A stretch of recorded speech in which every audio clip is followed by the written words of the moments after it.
오늘의 주제는 홍일학 대구부시장님 협치를 중심으로 일해 주시기 바랍니다. 이런 내용입니다. 민주당 국회의원 출신 홍일학 전 의원이 대구 부시장으로 갈까 말까 고민한다고 페북에 글을 올렸었습니다. 아마 대충 2주 전쯤이었던 것 같은데요. 저는 그때 그 글을 보면서 어떻게 할까 댓글을 달까 말까 하다가 그래도 혹시 뭐 도움이 될까봐 댓글을 달았습니다. 그때 제가 달았던 댓글 내용은 공무원은 인사권자만 쳐다본다. 대구시장만 쳐다볼 거다. 부시장으로서 많이 외로우실 것 같다. 이런 얘기였습니다. 가지 마라 이런 얘기는 차마 안 했지만요. 가도 참 힘들고 외로울 거다라는 걱정이 담긴 댓글이었습니다. 근데 저는 그때 부시장으로 갈 것 같다는 생각이 들었어요. 그러니까 그렇게 장황하게 글을 썼겠죠.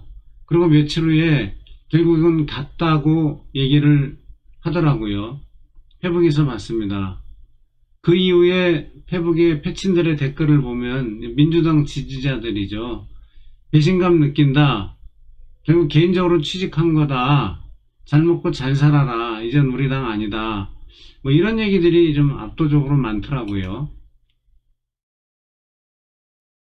좀 너무 야박하다는 생각이 들었습니다. 오늘 페북을 다시 보면서 같은 민주당이었고 특히 대구 경북이라는 험지에서 당선됐던 분이고 또 민주당적을 유지했던 분이잖아요. 나름대로 당에 대해서 애정도 많고 할도리도 한 사람인데 그렇게 야박할 필요가 있는가 이런 생각이 들어서 오늘 동영상을 한번 만들어 봤습니다.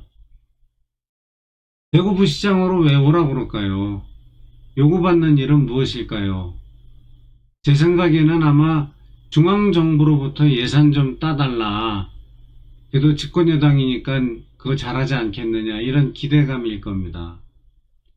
아닌 게 아니라 지난 국회의원 총선거 때 민주당 후보들이 예산 많이 따왔다는 선전을 열심히 했습니다. 집권 여당이니까 예산 많이 땄다. 지역 발전을 위해선 여당 국회의원이 필요합니다, 여러분. 이런 얘기요. 이 논리는 단지 대구 경북에서만 유행하지 않았습니다. 상당히 많은 지역에서 여당을 뽑아야 지역 발전에 유리하다는 주장을 펼쳤죠. 정치적으로 후진 주장입니다. 이제는 그만해도 되는 주장입니다.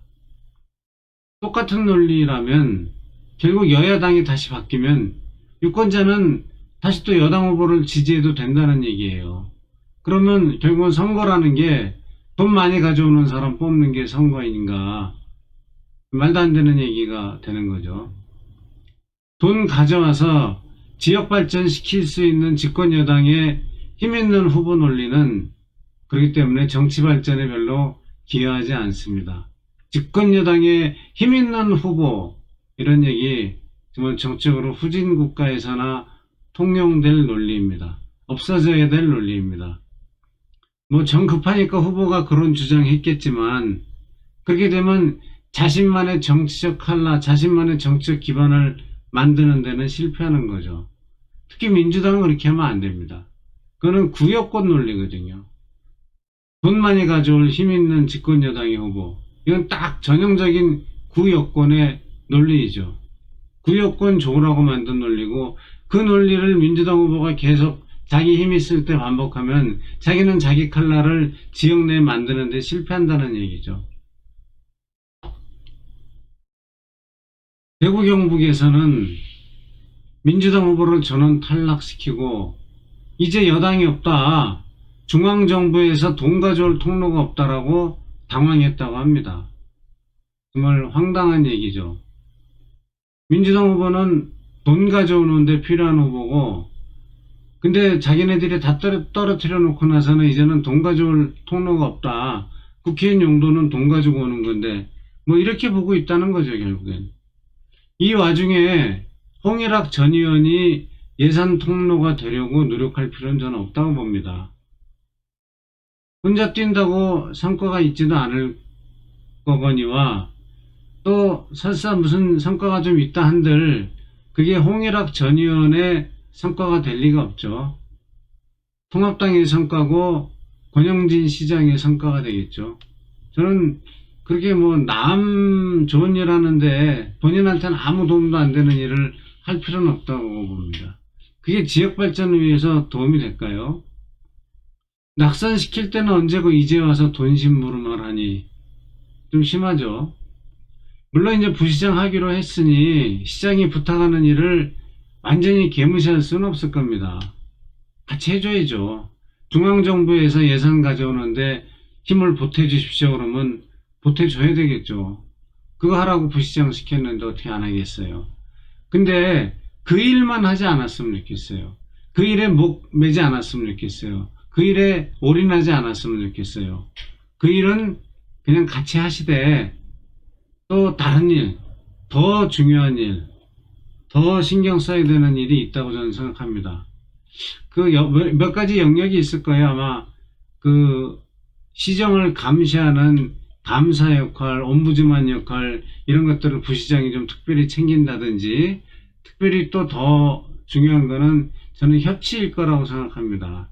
협치를 부시장이 좀 챙겼으면 좋겠어요. 지금 이제 행정은 관이 주도하는 시대에서 민이 주도하는 시대로 완전히 바뀌었습니다. 바뀌려고 노력하고 있습니다. 지방행정은 더 빠릅니다. 서울, 경기 이런 데들은 아주 빠릅니다. 대구는 아마 굉장히 느릴 거예요.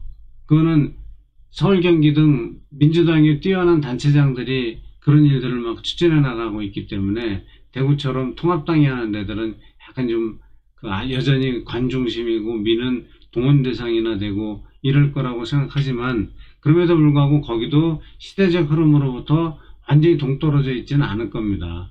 주민자치회 등 이런 것들을 아마 추진을 할 거예요. 그런 협치 업무를 부시장이 좀 챙겼으면 좋겠습니다.